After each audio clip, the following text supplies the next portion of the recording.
Opo. Si Mr. Manny Dizon, isang nagsusuri. Pagkatapos, isusunod natin si Mr. Ryan Ko. Ito po yung tanong ko, Brother Eli. Doon po sa Luke chapter 23, verses 42 to 43. Pakilagay sa screen. At sinabi niya, Jesus, alalahanin mo ako pagdating mo sa iyong kaharian. At sinabi niya sa kanya, katotohanang sinasabi ko sa iyo ngayon ay kakasamahin kita sa paraiso. Ito po yung isang pinangakuan ng Panginoon na isasama niya sa paraiso yung isang magnanakaw. Ang tatanong ko lang po, Brother Eli, yung po bang ang Panginoon nung mamatay and at the same time, namatay na rin yung magnanakaw, personal po ba niyang dinala sa paraiso? At saan po matatagpuan yung paraiso na sinasabi ng Panginoon doon? Let us examine first kung ano po ang laman ng nasa sa talata. Katotohanang sinasabi ko sa iyo, ngayon, kakasamahin kita sa paraiso. If we are going to interpret this in the norms of man, para ba lalabas, nung oras na yon, magkakasama na sila pupunta sa paraiso. Alam niyo po, mali yung ganong aspeto Sinasabi ko sa iyo ngayon. Ganun po si Kristo kung magsalita, nilalagyan niya ng ngayon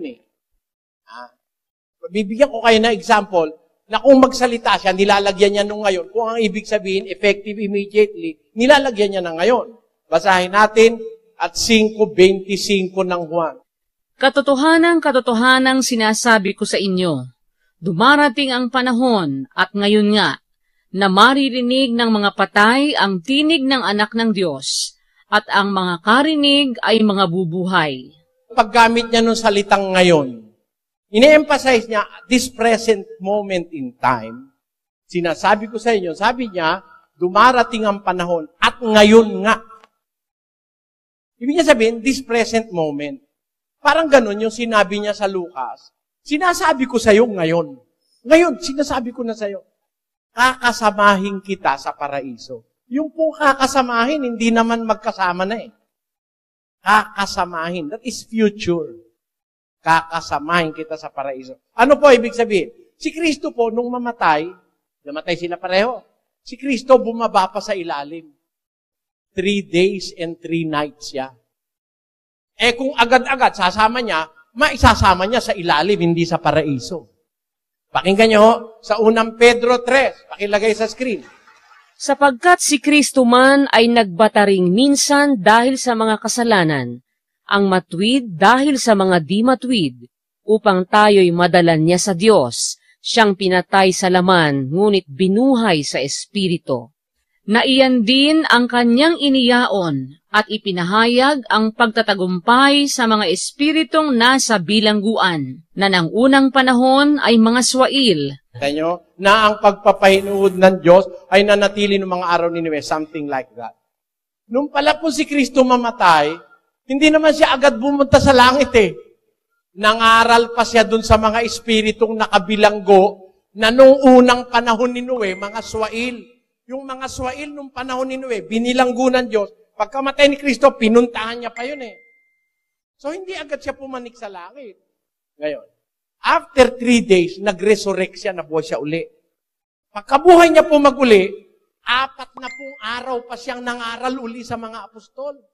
Bago siya pumanik sa langit. Basahin natin ang Gawa, Kapitulo 1. Hanggang sa araw na tanggapin siya sa kaitaasan, pagkatapos na makapagbigay siya ng mga utos sa pamamagitan ng Espiritu Santo sa mga apostol na kanyang hinirang.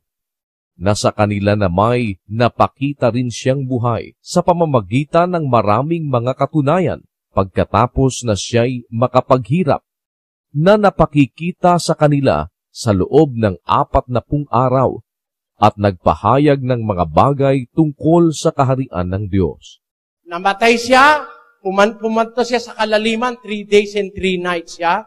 Pagkatapos noon, nabuhay siya maguli, nangaral uli siya sa mga apostol. Nung pagkabuhay niya maguli, hindi siya pumunta sa langit agad. Nakisama pa siya. Kumain pa nga siyang kasama ng mga apostol pagkabuhay niya maguli. 39 ng Juan hanggang 40. At mga saksi kami sa lahat ng mga bagay na ginawa niya sa lupain ng mga Hudyo at sa Jerusalem, na siya na may kanilang pinatay, na siya'y ibinitin sa isang punong kahoy. Siya'y muling binuhay ng Diyos ng 3 araw, at siya'y itinalagang mahayag. So, hindi siya agad pumunta sa langit. Ano ngayon ang kahulugan nung sinabi niya doon sa magnanakaw? Sinasabi ko sa iyo ngayon, kakasamahin kita sa paraiso. Yun ho, kakasamahin, sa hinaharap pa po yun. Actually, yung magnanakaw na yun, wala pa sa paraiso yun ngayon. Bakit po? Asan ba yung paraiso? Pakinggan nyo sa 2 Korinto. Nakikilala ko ang isang lalaki kay Kristo na mayroon ng 14 na taon. Maging sa katawan, ewan ko. O maging sa labas ng katawan, ewan ko. Diyos ang nakakaalam na inagaw hanggang sa 3 langit. Inagaw siya hanggang sa 3 langit. Alin ba yung pinag-agawan na yun? Ano ba yun? Basa. Na kung paanong siya'y inagaw sa paraiso at nakarinig ng mga salitang di masayod na hindi nararapat salitain ng tao. So, ang paraiso po nasa 3 langit. Doon po pumunta si Kristo nung siya'y pumanik sa 3 langit. Wala ho siyang kasama ron. Nang pumunta siya, siya lang mag-isa. Hindi niya kasama yung magnanakaw. Anong katunayan? Pakinggan nyo sa 4:8 ng Efeso. Kaya't sinasabi niya, nang umakyat siya sa itaas, ay dinala niyang bihag ang pagkabihag at nagbigay ng mga kaloob sa mga tao. Ngayon ito, umakyat siya. Ano ito? Ano ito? Kundi siya'y bumabari naman sa mga dakong kalaliman ng lupa. Ang bumaba ay siya rin namang umakyat sa kaitaasan ng buong sangkalangitan. Yung bumaba sa kailaliman ng lupa, di ba nung 3 araw, bumaba siya sa kalaliman. Yung bumaba, siya rin namang umakyat. May kasama ba siya? 1, 3. At walang umakyat sa langit, kundi ang nanggaling sa langit. Sa makatwid bagay, ang anak ng tao na nasa langit. Kaya po, nung pumanik siya mag-isa lang pumanik. Ano ibig sabihin? Kakasamahin kita sa paraiso. Pagdating pa ng araw yon, yung mga maliligtas, kasama yung magnanakaw, kasama si San Pablo, kasama San Pedro, kasama yung mga unang Kristiyano, dadalhin niya dun sa paraiso. Alam niyo kung kailan yon? 14:1. Pakinggan niyo po. Huwag magulumihanan ang inyong puso. Magsisampalataya kayo sa Diyos. Magsisampalataya naman kayo sa akin. Sa bahay ng aking ama ay maraming tahanan. Kung di gayon ay sinabi ko sana sa inyo, sapagkat ako'y paroroon upang ipaghanda ko kayo ng dakong kalalagyan. At kung ako'y pumaroon at kayo'y maipaghanda ng kalalagyan, ay muling paririto ako at kayo'y tatanggapin ko sa aking sarili, upang kung saan ako naroroon, kayo naman ay dumuon. Mangyayari yun. Pagbalik niya uli, muling paparito ako. Mauuna na ako, hahanda ko yung kalalagyan nyo. I will prepare a place for you. Pag na-prepare ko na, babalikan ko kayo.